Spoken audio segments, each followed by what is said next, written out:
Corona की बात कर लेते हैं, जिसको लेकर अब देश में बीमारों के आंकड़े के साथ ही फिक्र की रफ्तार भी लगातार तेज होती जा रही है।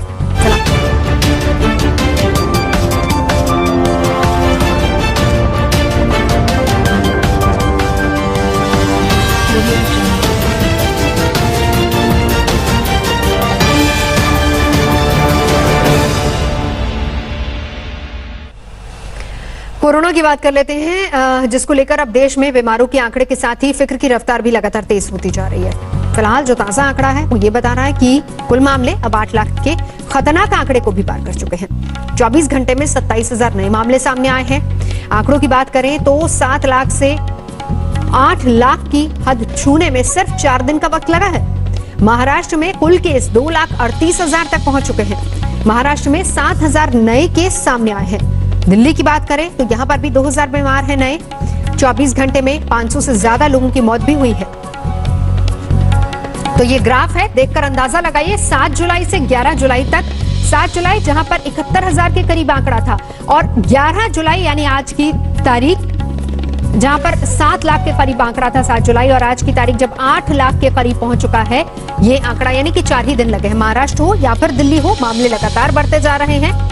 8 जुलाई को 22,752 नए मामले सामने आए थे, और 11 जुलाई की बात करें तो 27,114 नए मामले। एक तरफ अगर 8 लाख का आंकड़ा या 8 लाख को कंपैरिजन करिए दुनिया से, दुनिया के अंदर शायद दूसरे नंबर पे है हमारी आबादी 135 करोड़, और उसके अंदर 8 लाख केसेस। उस 8 लाख में भी 5 लाख तो ठीक होके घर चले गए हैं। हमारा 63% के आसपास रिकवरी रेट अब पहुंच रहा है। हमारा जो मोर्टालिटी रेट है वो 2.72% आज है। यानी इन 3 लाख एक्टिव केसेस में से भी अधिकांश तो ठीक होकर आने वाले समय के अंदर घर जाने वाले हैं। हमें केसेस की नंबर की परवाह नहीं है। हम तो नंबर को बढ़ाने के लिए अपनी टेस्टिंग को हमने बढ़ाया। आज 2,70,000 तक जो है टेस्ट रोज़ भारत में हो रहे हैं। हम तो सारी सरकारों को कह रहे हैं खूब टेस्ट करिए, ज़्यादा से ज़्यादा टेस्ट करिए, ताकि ज़्यादा से ज़्यादा केसेस डिटेक्ट हों, ठीक समय पर वो अस्पताल में जा सकें, ताकि ठीक समय पे वो ठीक हो सके। विश्वास है कि आने वाले समय के अंदर धीरे धीरे हम इस बीमारी के ऊपर पूरी तरह से काबू भी कर पाएंगे। इतने बड़े देश में आज तक कम्युनिटी ट्रांसमिशन नहीं हुआ है। कई छोटे छोटे पॉकेट्स हैं जहां कोई थोड़ा सा ज़्यादा ट्रांसमिशन लोकली हो सकता है। स्वास्थ्य मंत्री जानकारी दे रहे थे, क्योंकि आबादी ज्यादा है, टेस्ट ज्यादा हो रहे हैं, और शायद इसी वजह से आंकड़ा भी लगातार बढ़ता जा रहा है। लेकिन चिंता का विषय जरूर है। उत्तर प्रदेश में एक बार फिर शुक्रवार रात से ही लॉकडाउन लागू कर दिया गया है। कल रात 10 बजे से 13 जुलाई सुबह 5 बजे तक उत्तर प्रदेश पूरी तरह से बंद रहेगा, लॉकडाउन रहेगा। कोरोना की रोकथाम की कोशिश के तहत मुख्य सचिव राजेंद्र तिवारी ने यही आदेश जारी किया है, और इस दौरान शहरी और ग्रामीण इलाकों में बाजार, हाट, गल्ला मंडी और कार्यालय सब कुछ बंद रहेंगे। हालांकि जरूरी सुविधाओं पर किसी तरह की रोक नहीं है। अस्पताल और जरूरी सामान की दुकानें खुली रहेंगी। शय तस्वीरें लखनऊ हो, वाराणसी हो, मुरादाबाद हो, प्रयागराज हो, दिल्ली नोएडा बॉर्डर, जहां पर सबसे ज्यादा गहन चेकिंग की जा रही है।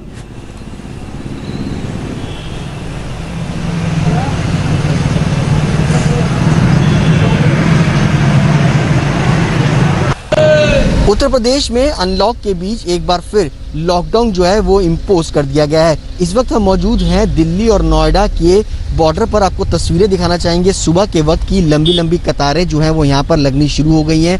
दरअसल अब नोएडा के अंदर अगर कहा जाए तो 3 दिन का लॉकडाउन जो है वो लगाया गया है फिर से, क्योंकि कोरोना का संक्रमण लगातार उत्तर प्रदेश के अंदर जिस तरीके से बढ़ रहा है, और ऐसे में उत्तर प्रदेश सरकार की तरफ से ये आदेश जारी किया गया है कि अब एक बार फिर वीकेंड के चलते 3 दिन का लॉकडाउन जो है वो लगाया जाए। शुक्रवार देर रात से ही कल ये जो लॉकडाउन है उसकी शुरुआत हुई थी, और सोमवार सुबह 5 बजे तक इसी तरीके के लॉकडाउन जो है वो बरकरार रहेगा, जिसमें किसी भी प्रकार के बाजार जो है वो नहीं खुलेंगे। लोगों को घर से ना निकलने की हिदायत जो है वो प्रशासन की तरफ से दी जा रही है।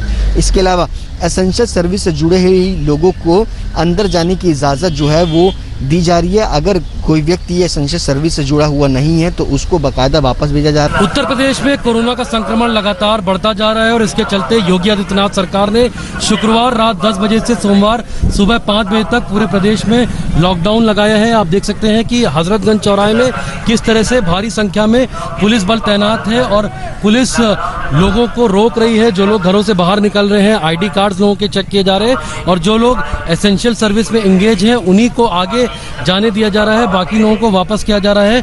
यहाँ पे वरिष्ठ पुलिस अधिकारी मौके पर मौजूद है और अनाउंसमेंट भी किया जा रहा है। लोगों को साफ तौर पर ये हिदायत दी जा रही है कि वे अपने घरों पर रहें। इस 3 दिन के लॉकडाउन पीरियड में केवल जो आवश्यक सेवाओं से जुड़ी जो दुकानें हैं वह खुली रहेंगी।